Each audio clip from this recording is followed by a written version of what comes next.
You guys all remember that character from Street Fighter years ago who when he punched, he had these crazy long limbs? Well, we want to be able to maximize the length of our front kicks, and today we're going to talk about a lot of tips, a lot of pointers, which are going to help you throw those front kicks so much further.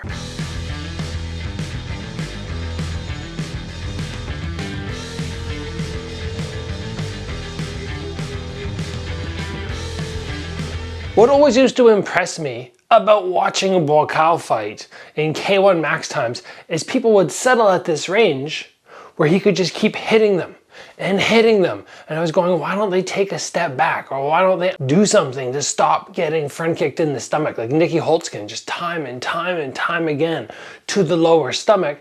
And then I realized it's either his hips are really high up, which makes his legs really long, or he's great at maximizing the distance of his kick. And I think it's the latter. He's really focused on elongating the hips. So I want to show you guys how many people in the UFC are throwing their front kicks and how many of the Muay Thai fighters are throwing their front kicks, and why I think the Muay Thai style is better at range.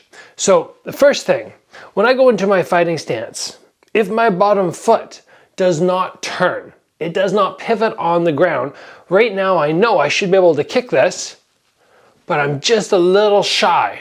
Why is that? Because I haven't added that turn, where now look how much more distance I managed to create. When you turn the heel and you bring it further forward, it takes your whole body that extra 3-4 inches in distance. And that's a great way to maximize. Many people are struggling on the pivots simply because they don't understand that the heel has to disconnect and then reconnect to the floor. I see people make one of two mistakes. Either number one, they try to elevate and stay elevated on their front kick, but when you stay elevated, when you front kick, you get knocked backwards. Or number two, sometimes people don't understand what point of your foot you should be pivoting on, and they'll lift through the heel.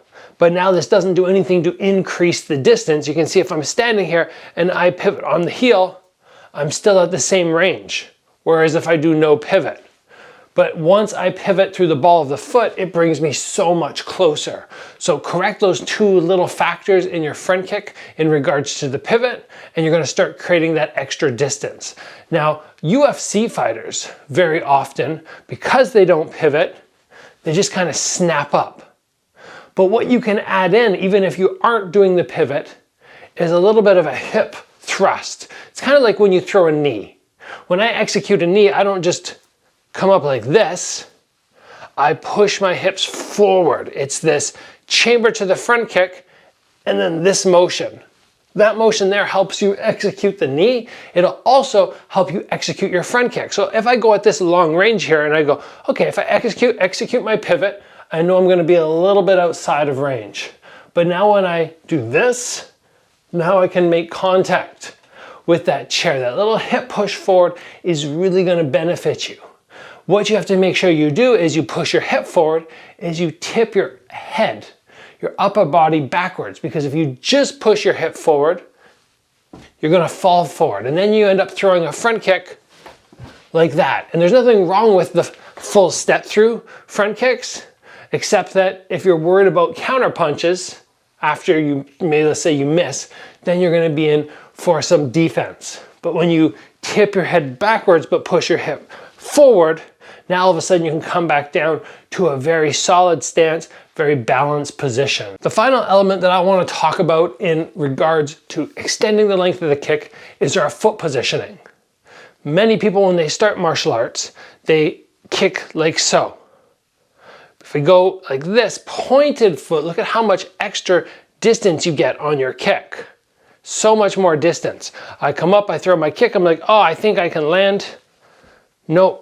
Because I'm coming more with the heel strike, so I point my foot. Obviously, I'm not just pointing the foot like a round kick because I'm going to jam my toes. I point my foot, but I pull my toes back. And right from there, you're going to create so much more range. So where many people think, okay, I'm going to throw my front kick, and this is my range here. All of a sudden, you can start backing up and backing up and backing up and backing up, and still easily making contact. I could probably even go further back. Look at the range which you can get. And when you start understanding how to do that and actually executing that, people are not going to be ready for those front kicks, and then they're going to have to do one of two things.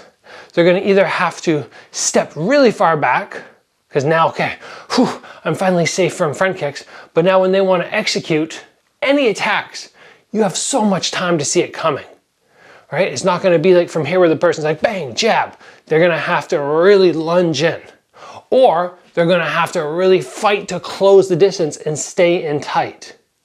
So you either need, if you're going to be really focused on these front kicks, get a good clench so that if people do decide to fall to the inside, you can just wrap them up, throw some knees, disconnect, and then go back to these lengthy front kicks. That's all I want to touch on with you guys today. Try this out, play on the bag, see how far away you can get that pivot, get that hip popping, head leaning back, and maximize the range with the position of your foot. As always guys, train hard, and I will see you back here soon for another video.